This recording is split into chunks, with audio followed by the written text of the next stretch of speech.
বারাসাতে জাল নথি কাণ্ডে গ্রেফতার বহুরি, গ্রেফতার বারাসাত আদালতের বহুরি। আগে বহুরি পরিচয় জালিয়াতির অভিযোগে গ্রেফতার করা হয়েছিল সমীর দাসকে, আর এবার সমীর দাসকে জেরা করে এই বহুরি খোঁজ পায় পুলিশ। আমাদের প্রতিনিধি সমীরণ পাল এই মুহূর্তে রয়েছেন আমাদের সঙ্গে টেলিফোন লাইনে। সমীরণ, এর আগে সমীর দাস তাকে জেরা করে একাধিক জনের খবর পাওয়া গিয়েছিল, জাল নথি তৈরি করে আদালতে হলফনামা দিয়ে জাল নথি তৈরি করত সমীর দাস, তাকে জেরা করে এবার এই বহুরি হদিশ পাওয়া গেল। এর ভিত্তিতে কি অভিযোগ রয়েছে? অনুসুয়া, দিবাকর বিশ্বাস হাওড়া থানা এলাকার বাসিন্দা। গতকাল রাতে বারাসাত থানা পুলিশ তাকে গ্রেপ্তার করেছে। আজ তাকে বারাসাত আদালতে পেশ করা হবে। আদালতের কাছে নিজেদের হেফাজতে চেয়ে আবেদন জানাবে পুলিশ। প্রাথমিকভাবে যেটা জানা যাচ্ছে যে দিবাকর বিশ্বাস বারাসাত আদালতের মুহুরি বলে সে নিজেকে দাবি করেছে, সেটা বিষয়টি খতিয়ে দেখা হচ্ছে। কারণ এর আগে তুমি জানো সমীর দাস বারাসাত আদালতের মুহুরি বলে নিজেকে দাবি করে, কিন্তু পশ্চিমবঙ্গ ল ক্লার্ক অ্যাসোসিয়েশনের বারাসাতের তরফ থেকে বলা হয় যে সমীর দাস নামে তাদের কোনো মুহুরি নেই। এবার বারাসাত আদালতে প্রচুর মুহুরি ঘোরাফেরা করে এবং নানা কাজকর্মে আসেন, কিন্তু তাদের কোনো বৈধ লাইসেন্স নেই। আর এবং পুলিশ সেটা কোনো লাইসেন্স ছিল না, কিন্তু তিনি বারাসাত কোর্টে যাতায়াত করতেন এবং সেখানে বেশ কিছু কাজকর্ম করতেন। এবং তার যে কাজের পদ্ধতি, অর্থাৎ নথি তৈরি করার যে পদ্ধতি, সেক্ষেত্রে বাংলাদেশের নাগরিকদেরকে এলাকার শংসাপত্র তৈরি করার জন্য তাদের ভারতে বসবাসকারী আত্মীয়দের ঠিকানায় সে বসবাস করছে এই মর্মে হলফনামা আদালতের মাধ্যমে সে তৈরি করত। তারপরেই সেই রেসিডেন্সিয়াল সার্টিফিকেট পাওয়ার পরেই কখনো আধার কার্ড, কখনো ভোটার কার্ড, কখনো প্যান কার্ড তৈরি করা হতো। এবং যেগুলো তৈরি করা হলে খুব সহজেই পাসপোর্ট তৈরি করা যায়। এরকম একটি হোয়াটসঅ্যাপ চ্যাটের হদিশ পাওয়া গেছে সমীর দাসের সঙ্গে বাংলাদেশি নাগরিকদের। সেই হোয়াটসঅ্যাপ চ্যাটটি পরীক্ষা করার জন্য তার ফোনটি ফরেন্সিক বিশেষজ্ঞদের হাতে দেওয়া হচ্ছে এবং ফরেন্সিক বিশেষজ্ঞরা ফোনটি পরীক্ষা করবেন।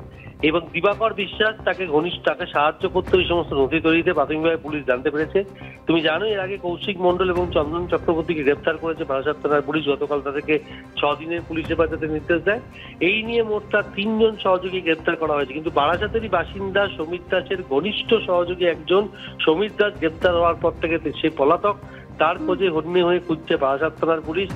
রাজারহাট, নিউ টাউন, কলকাতা এবং বিভিন্ন জায়গায় তার নেটওয়ার্ক বিস্তৃত ছিল।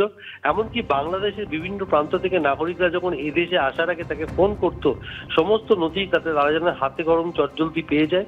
আর সেই কারণে বাংলাদেশেও এই চক্রের কেউ আছে কিনা সেটাও খতিয়ে দেখা হচ্ছে।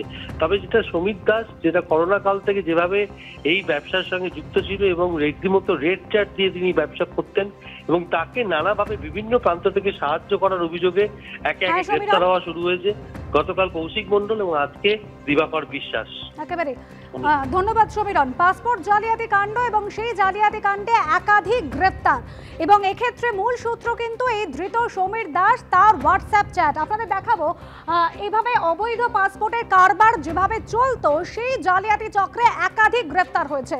প্রথমে বাংলাদেশ থেকে যারা আসতেন অনুপ্রবেশকারী, তাদের সঙ্গে আলাপ করা হতো। সমরেশ বিশ্বাস থেকে শুরু করে একাধিক ব্যক্তি তারা সেই কাজে সাহায্য করতেন। এরপর তৈরি হতো জাল নথি। ধীরেন ঘোষ, মনোজ গুপ্ত, দীপঙ্কর দাস, মুক্তার আলম, তারা রীতিমতো অফিস খুলে বসেছিলেন, যে অফিসের মাধ্যমে অ্যাকচুয়ালি জাল নথি তৈরি করা হতো।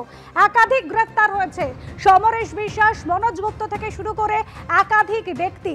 এবং জাল নথির রেট চার্ট ছিল, আধার কার্ড তার রেট ছিল 15,000 টাকা, প্যান কার্ড, ভুয়ো প্যান কার্ড তৈরিতে 3,000 টাকা চাওয়া হতো, বার্থ সার্টিফিকেট, ভুয়ো বার্থ সার্টিফিকেট তৈরির জন্য 12,000 টাকা চাওয়া হতো।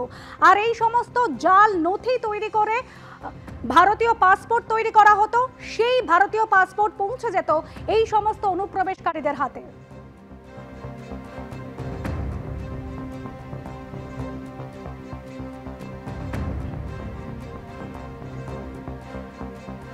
আসছে পরে খবরে। আজও সিআইডি দপ্তরে যাচ্ছেন না অর্জুন পুত্র। ভাটপাড়া পুরসভার দুর্নীতি মামলায় আজ ফের পবন সিংকে তলব করেছিল সিআইডি। বিধানসভায় স্ট্যান্ডিং কমিটির বৈঠকের কারণ দেখিয়ে ফের হাজিরা এড়ালেন অর্জুন পুত্র। গতকাল ভবানী ভবনে অর্জুন সিংকে জিজ্ঞাসাবাদ করে সিআইডি। না, আজকে যাওয়া পসিবল হবে না, কেন কি আজকে আমার স্ট্যান্ডিং কমিটি মিটিং আছে বিধানসভায়, তো ওর জন্য আমাকে যেতে হবে।